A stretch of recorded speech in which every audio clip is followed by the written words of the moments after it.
Baik, bismillahirrahmanirrahim. Assalamualaikum warahmatullahi wabarakatuh. Berjumpa kembali di acara Bincang Biologi, belajar bersama guru kreatif.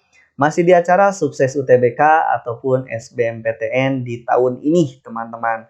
Nah, ini adalah pokok bahasan baru di video ini, yaitu kita akan membahas soal yang sering keluar berkenaan dengan solenterata, teman-teman, atau seni daria ya. Nah, apa saja yang sering dikeluarkan di soal-soal UTBK ataupun SBMPTN berkenaan dengan pokok bahasan solenterata? Ini dia sudah kami siapkan beberapa soal yang sering keluarnya, teman-teman. Jadi mohon untuk terus dipelajari ya. Oke, yang pertama kita akan lihat soal yang pertama. Jangan lupa like, comment, and subscribe. Bisa diperhatikan sama kalian bahwa katanya ada dua macam bentuk polip obelia. Nah, polip yang berfungsi untuk reproduksi dinamakan apa? Ini dia obelia, masuk ke dalam solenterata, gitu ya. Oke, siap kita bahas. Nah, berbicaranya suatu spesies yang dinamakan sebagai obelia, teman-teman. Obelia ini dia masuk ke dalam filum solenterata, di mana sebagian besarnya dia hidup di air laut. Jadi habitatnya itu paling banyak di habitat air laut, gitu ya. Nah, daur hidup obelia ini dia terdiri dari fase reproduksi aseksual dan fase reproduksi seksual. Ini dia jalur ketika dia mau melangsungkan siklus hidupnya. Nah, adapun fase reproduksi aseksual dia nantinya terjadi melalui bentuk yang kita kenal sesuai di soal, itu namanya adalah fase polip. Jadi fase polip itu adalah fase obelia di mana dia bereproduksi secara aseksual. Nah, sedangkan fase seksualnya itu dia dalam tahapan yang selanjutnya, yaitu tahapan medusa. Jadi tahapan polip adalah tahapan sesil atau tahapan diam, reproduksinya aseksual. Sedangkan tahapan yang kedua ada tahapan medusa. Medusa itu dia motil, bergerak gitu ya, dia bisa bergerak bebas, reproduksinya seksual. Nah, bentuk polip pada obelia ini nanti terdiri dia punya dua organ gitu ya, di mana untuk melangsungkan kehidupannya. Satu, nanti ada yang disebut sebagai polip pencari makan, ada yang disebut sebagai polip reproduksi. Begitu ya. Nah, untuk mencari makan, polip untuk mencari makan itu dia dikenal dengan suatu sebutan yang dinamakan dengan gastrozoid, teman-teman. Jadi polip pencari makan itu dikenal dengan nama gastrozoid.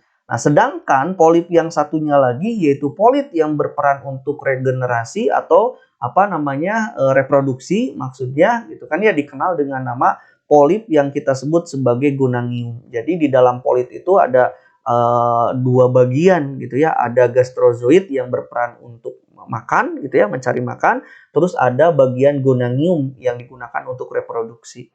Nah, jika kita lihat dari gambar, teman-teman bisa diperhatikan, ini ada yang terjuntai keluar, ini fase polip gitu ya. Ini adalah fase polip, jadi yang sudah matang nih ya. Nah, fase polip itu ada yang punya tentakel-tentakel begini. Ini adalah yang kita sebut sebagai fase pencari makan gitu ya, atau gastrozoid. Sedangkan yang tidak tidak menjulurkan tentakel-tentakelnya seperti yang ini gitu ya. Jadi kalau diperbesar yang ini, nah ini adalah dia untuk reproduksi. Jadi gonangium yang ini yang berperan untuk reproduksi. Jadi yang tadi yang disebutkan sebagai gastrozoid gitu ya, dia punya hidran. Jadi ada tentakel-tentakel kecilnya yang berperan untuk menangkap makanan gitu ya, mencari makanan gitu. Nantinya dicerna lah gitu. Nanti untuk reproduksinya atau ini dia gonangium nama lainnya. Nah, ini dia untuk menghasilkan fase medusa. Ini medusanya. Gitu ya. Oke, jadi tahapannya kalau medusa ini dia menghasilkan sperma ovum, lalu dia akan berkembang menjadi berfertilisasi sperma ovum itu, lalu jadi zigot. Zigotnya akan berkembang menjadi larva, namanya larva planula, teman-teman, nih urutannya gitu ya. Larva planula dia akan melekat pada karang-karangan menjadi polip muda. Gitu ya, polip muda menjadi polip dewasa yang nantinya dia punya dua organ yang tadi kita bahas. Gitu ya. Jadi jawabannya adalah untuk reproduksi itu gonangium namanya. Gitu. Jadi nomor 1 jawabannya yang B. Baik, kita masuk ke soal yang nomor kedua. Bisa diperhatikan. Suatu hewan katanya yang hidup mengapung di permukaan laut. Ngapung nih di permukaan laut. Nah, pada waktu dipegang menyebabkan rasa gatal. Hewan ini termasuk ke dalam filum apa? Oh, ini gampang ya. Baik. Nah, hewan yang hidupnya teman-teman mengapung, banyak kan teman-teman sebutnya mungkin apa namanya ubur-ubur lah ya. Dikenal kan, mengapung di permukaan laut tuh banyak. Bisa dipegang daerah atasnya. Nah, tapi ketika misalkan teman-teman sering megang, maka biasanya ada beberapa jenis dari ubur-ubur itu yang menyebabkan gatal, gitu ya. Nah, misalkan dari jenis Aurelia aurita atau bahasa kaliannya adalah ubur-ubur ya. Oke, itu dia. Nah, rasa gatal ini kenapa bisa timbul? Rasa gatal ini teman-teman disebabkan oleh suatu penyekat gitu ya. Suatu zat penyekat gitu ya yang berada di sel penyekat ini, penyengat gitu ya atau penusuk gitu. Nah, dia sel penyengat ini dia berada di tentakel-tentakel pada Aurelia aurita ini gitu ya. Atau dia berkumpul di suatu tentakel. Nah, di tentakelnya itu di mana? Nah, nama kumpulannya adalah nematokis. Jadi dialah yang bisa mengeluarkan jarum gitu ya untuk menyengat apa namanya bisa mangsanya atau bisa jadi pemangsanya. Jadi disengat atau misalkan ke tubuh manusia gitu ya. Setelah disengat biasanya ada rasa-rasa gatal gitu ya. Kalau yang beracun, itu beracunnya itu yang parah itu bisa menyebabkan kematian, teman-teman, gitu ya. Nah, ubur-ubur itu dia diklasifikasikan dalam suatu kelas namanya adalah Scyphozoa dan Scyphozoa ini masuk ke dalam filum Solenterata. Gitu, gampang ya. Ini dia. Ini adalah teman-teman kita lihat fasenya Aurelia dalam keadaan polip. Kalau kita lihat fase tentakelnya ini, kita lihat tentakelnya lalu diperbesar tentakelnya. Setiap tentakel itu ada jarum-jarum kecil.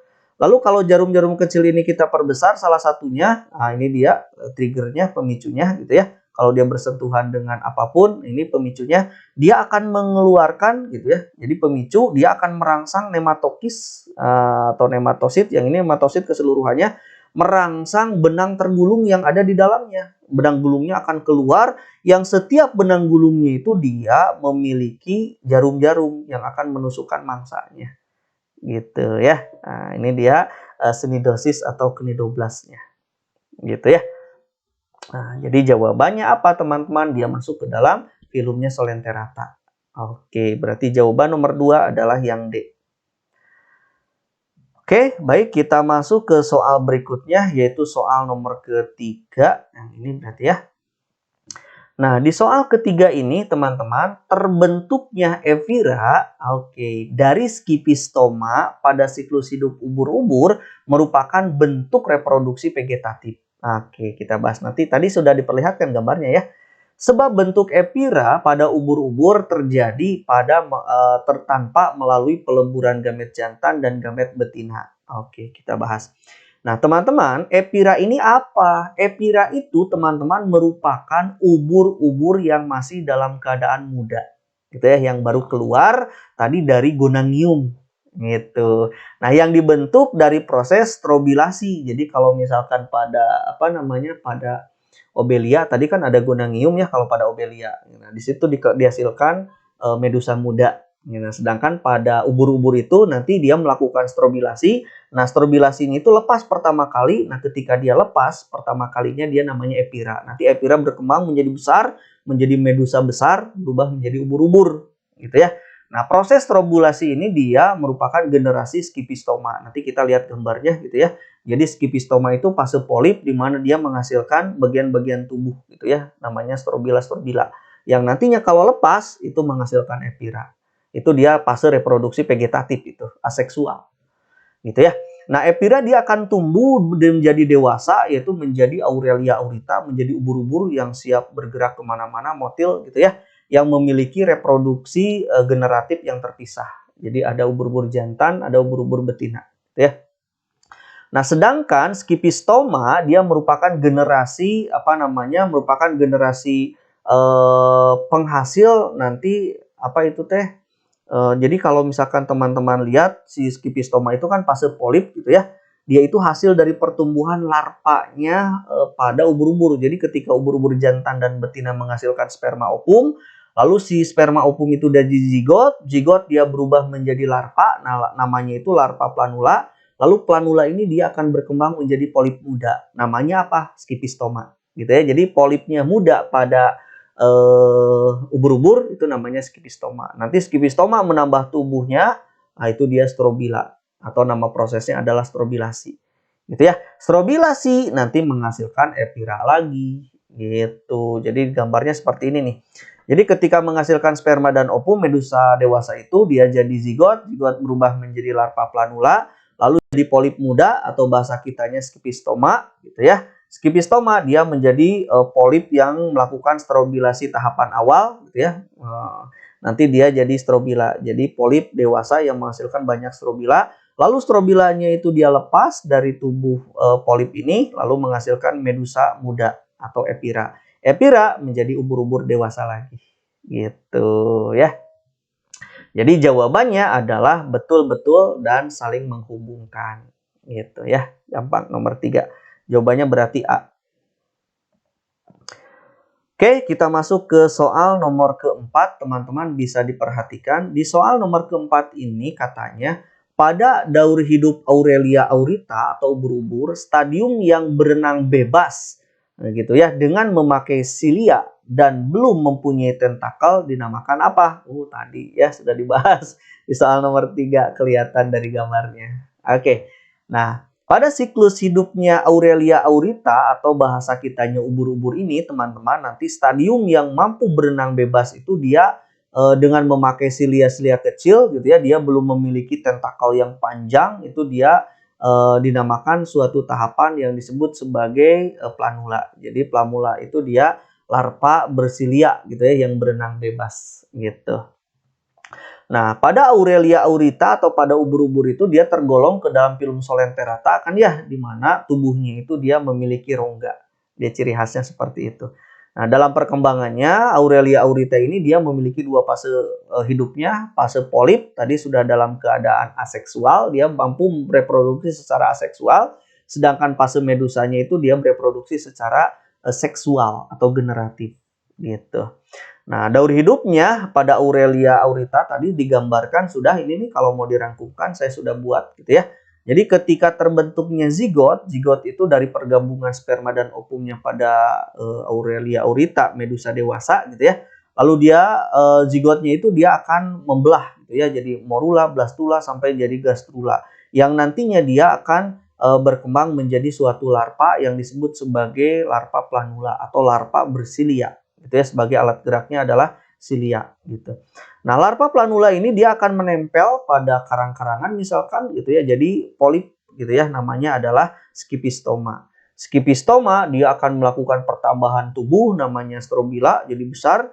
Lalu strobila melepaskan satu bagian tubuhnya, dia akan membentuk epira.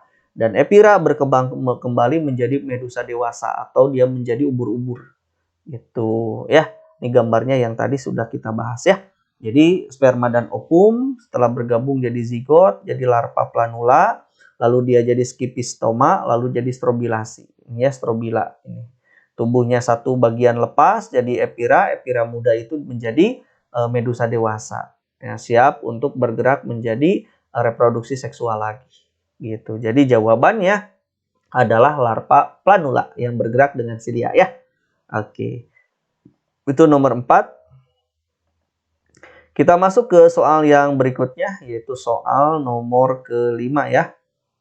Nah, ini dia masih berbicara ubur-ubur, teman-teman. Katanya hewan yang tampak pada gambar di atas adalah hewan yang memiliki apa? Oke, ciri-ciri Solenterata. Berarti ya, teman-teman harus tahu. Nah, hewan yang ditunjukkan ini kan dia merupakan ubur-ubur atau Aurelia aurita, gitu ya. Oke, dia termasuk ke dalam filumnya Solenterata kan, atau Cnidaria. Nah, dari itu teman-teman mesti tahu ciri umum dari anggota filum ini. Apa? Yang pertama, nanti tubuhnya dia tersusun oleh banyak sel. Berarti dia multiseluler, teman-teman. Gitu ya. Multiseluler, nanti dia bentuknya itu kan bisa menyerupai kantung gitu ya, dengan beberapa tentakel-tentakel di sekitar mulutnya yang dipersenjatai tentakelnya itu. Gitu ya. Tadi kan ada nematokis ya. Nah, tersusun atas dua lapisan embrional. Nah, berarti teman-teman ingat bahwa Solenterata itu dia diploblastik. Jadi yang diploblastik itu cuma dua, Porifera sama Solenterata. Yang lainnya dari moluska sampai ke Echinodermata, teman-teman itu dia tripoblastik. Jadi yang diploblastik cuma Porifera dan Solenterata. Ingat-ingat ya. Oke, seperti itu. Memiliki dua lapis tubuh, berarti lapisan ektoderm gitu ya, juga lapisan endoderm. Nah, bentuk tubuhnya itu dia ada fase polip, berarti dia fasenya sesil, diam gitu ya. Terus reproduksinya aseksual, sedangkan medusa adalah fase motil, reproduksinya dia seksual, generatif. Nah, respirasinya apa? Respirasinya dia dilakukan dengan secara difusi, teman-teman, melalui permukaan tubuhnya. Itu dia ciri khasnya. Terus dia memiliki sistem saraf sederhana gitu ya. Sistem sarafnya itu disebut sebagai sistem saraf difus.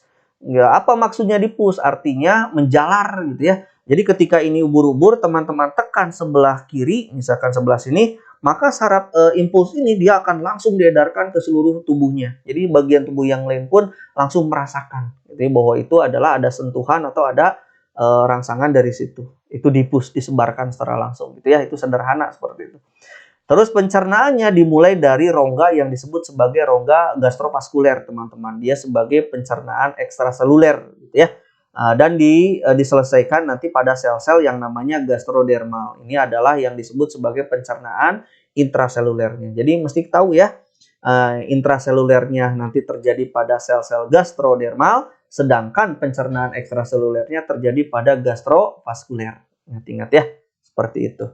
Nah, terus dengan demikian berarti hewan yang terdapat pada soal yang di atas itu dia memiliki dua lapis embrional gitu ya, dengan jaringan saraf difus, dengan jaringan saraf sederhana. Itu ciri dari Solenterata. Jadi jawaban yang tepat adalah dia memiliki jaringan saraf meskipun sederhana, dan dia lapisan tubuhnya itu dia memiliki dua lapisan tubuh atau disebut sebagai diploblastik gitu ya. Sel otot dia nggak punya gitu ya, otak nggak ada. Terus 3 lapis salah, berarti jawabannya. Oke, baik, itu soal nomor kelima. Kita masuk ke soal yang keenam. Nah, di soal yang keenam ini teman-teman, karakteristik hewan yang termasuk ke dalam film Solenterata katanya tadi sudah disebutkan di soal sebelumnya ya. Mesti bisa teman-teman, A, B, C, D, E. Harusnya kejawab dari soal sebelumnya, sudah saya ungkap ya. Ini keluar tuh TBK 2020 tuh. Nah, jadi karakteristiknya saya ulangi lagi, berarti Solentera itu dia bersifat diploblastik tadi ya, sudah dibahas. Terus dia simetri radial. Awas, bukan simetri bilateral, tapi radial. Ingat-ingat ya, sama dengan Porifera ya. Oke, dia memiliki tentakel di sekitar mulutnya, di mana tentakelnya itu dipersenjatai dengan sel penyengat atau yang disebut sebagai nematokis. Itu khas dari Solenterata. Dia memiliki rongga gastrovaskuler sebagai pencernaan ekstraselulernya, jangan lupa gitu ya. Terus reproduksi vegetatifnya itu dia menghasilkan tunas gitu ya, di mana pada fase polip, sedangkan generatifnya itu dia persatuan antara sperma dan ovum pada fase medusa. Gitu ya. Contohnya ada hidra, ubur-ubur, bunga karang gitu ya, stenopora gitu dan yang lain-lain. Jadi jawabannya adalah oke, ini dia tahapan polip, contohnya yang sesil, yang diam, ini adalah tahapan medusa. Gitu ya. Oke, jadi jawabannya apa, Pak? Jawabannya adalah memiliki rongga gastrovaskuler. Gitu. Terus yang termasuk ke dalam film Solenterata. Triploblastik salah. Bilateral betul, Pak. Betul kan? Tetapi kan Porifera juga bilateral. Jadi bukan ciri khas dia. Jadi kalau jawab bilateral, ya udah Porifera juga punya bilateral. Itu ya, pencernaan intraseluler, pencernaan yang umum di awalnya itu selain dia gastrovaskuler, berarti pencernaannya ekstraseluler, utamanya di ekstraseluler dulu, di gastrovaskuler. Gitu ya. Nah, ini dia gastrovaskuler itu dia pencernaannya ekstraseluler ya. Terus memiliki pori, ini mah Porifera gitu. Jadi jawabannya yang D. Gitu, gampang. Itu soal nomor ke-6. Jadi tentang Solenterata yang sering keluar banyak di UTBK, teman-teman. Jadi Porifera, protozoa sudah saya bahas, teman-teman. Silahkan, sudah kita banyak soal-soal yang telah kita bahas untuk persiapan UTBK ataupun SBMPTN. Jadi teman-teman silahkan berkunjung ke channel YouTube kami, manfaatkan soal-soalnya ya. Nah, saya ucapkan terima kasih. Mohon maaf atas segala kekurangan. Assalamualaikum warahmatullahi wabarakatuh. Assalamualaikum warahmatullahi wabarakatuh. Kabar gembira teman-teman, telah hadir pakar biologi memberikan solusi untuk setiap masalah Anda. Nah, Pakar Biologi menyediakan les atau privat online dengan menggunakan Zoom teman-teman hanya 100.000 per 2 jam per pertemuan dan gratis konsultasi sepuasnya. Bisa untuk apa saja nih Pakar Biologi ini? Boleh untuk persiapan UTBK, persiapan ujian mandiri, ujian sekolah, bahkan ulangan harian sampai mengerjaan PR itu teman-teman dibantu oleh Pakar Biologi ini. Anda punya masalah? Pakar Biologi solusinya. Segera hubungi 0878 6526 1205. Terima kasih.